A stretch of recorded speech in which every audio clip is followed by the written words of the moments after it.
एक मुसलमान चुनाव न जीत जाए, इसके लिए इतनी बड़ी साजिश महाराष्ट्र में रची गई जिसके बारे में शायद आपने सोचा नहीं होगा। और यह काम किसी और ने नहीं बल्कि इंडिया महागठबंधन के नेता ने किया है। जी हां, आपको बता दें, इंडिया महागठबंधन के एक नेता ने यह सीधे तौर पर ऐलान कर दिया कि वो चुनाव नहीं लड़ेंगे, तब जबकि उनका नाम जो है वो पहली ही लिस्ट में अनाउंस हो गया था।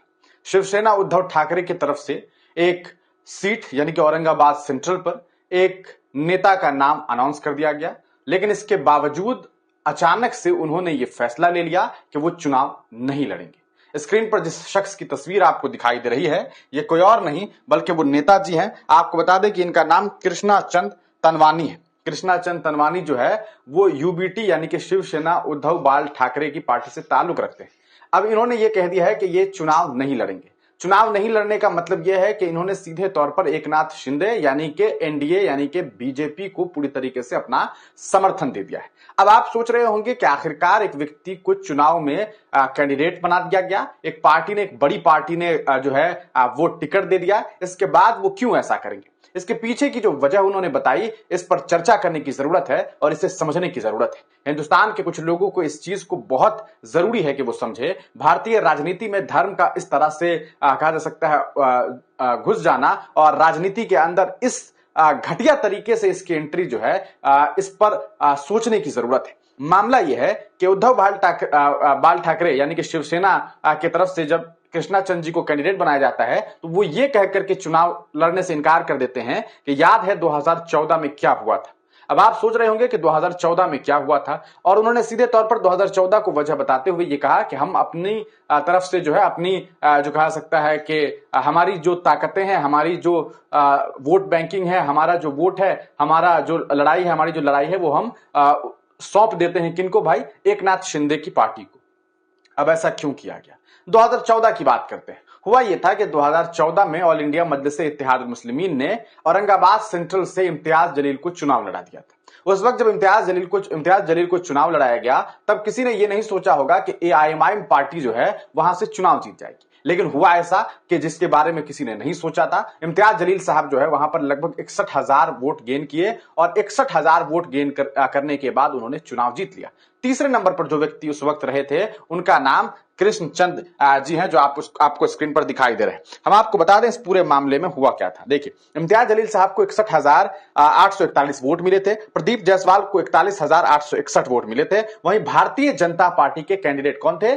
कृष्ण चंद साहब तनवानी साहब, यानी कि जो अभी शिवसेना उद्धव बाल ठाकरे में है, यानी कि आज जो इंडिया महागठबंधन में है, वो पहले असल में बीजेपी के कैंडिडेट थे और बीजेपी के कैंडिडेट के तौर पर इन्होंने चुनाव लड़ा और ये तीसरे नंबर पर रह गए थे। और दूसरे नंबर पर प्रदीप जायसवाल जी आए थे। जी हां, प्रदीप जायसवाल, जो मौजूदा वक्त में जो है प्रदीप जायसवाल जी वहां से चुनाव जीते हुए।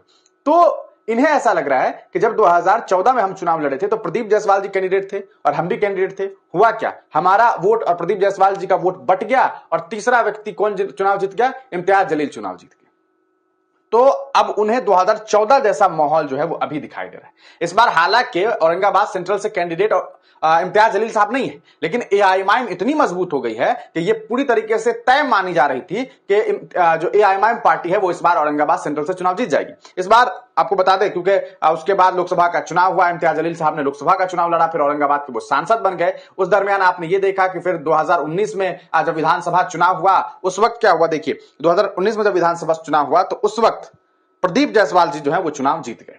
प्रदीप जायसवाल जी कौन हो गया आपको? ये शिवसेना ही है, लेकिन जो टूटी हुई शिवसेना है, जिनका अभी एकनाथ शिंदे जी जिसके प्रमुख हैं, तो उससे प्रदीप जायसवाल जी चुनाव जीत गए। दूसरे नंबर पर ऑल इंडिया मजलिस इत्तेहादुल मुस्लिमीन के नेता नसीर सिद्दीकी साहब जो हैं वो रहे और उन्होंने 68,000 वोट जीता। हालांकि इस बार भी एआईएमआईएम जीत जाती अगर असदुद्दीन ओवैसी साहब के पुराने साथी जो प्रकाश अंबेडकर जी हैं, अंबेडकर जी के पोते हैं, उन्होंने अपना कैंडिडेट नहीं उतारा होता, क्योंकि उन्हें लगभग 28,000 वोट मिला और नसीर साहब को जो है वो लगभग 68,000 के आसपास वोट मिले। अगर ये दोनों वोट एक हो जाता तो सीधे तौर पर वहां एआईएमआईएम जो है 2019 में भी जीत जाती, लेकिन वो ऐसा हो ना सका और उस वक्त क्या हुआ? प्रदीप जायसवाल चुनाव जीत गए। और इस बार फिर प्रदीप जायसवाल जी और कहा जा सकता है कि कृष्णा चंद जी हैं और एआईएमआईएम के कैंडिडेट हैं, तो इस बार इन दोनों में से इन साहब ने यह फैसला लिया है, इंडिया महागठबंधन के नेता ने, कि नहीं, हम चुनाव नहीं लड़ेंगे, क्योंकि अगर लड़ेंगे तो 14 जैसा माहौल हो जाएगा और फिर वही होगा कि ऑल इंडिया मजलिस इत्तेहादुल मुस्लिमीन चुनाव जीत जाएगी।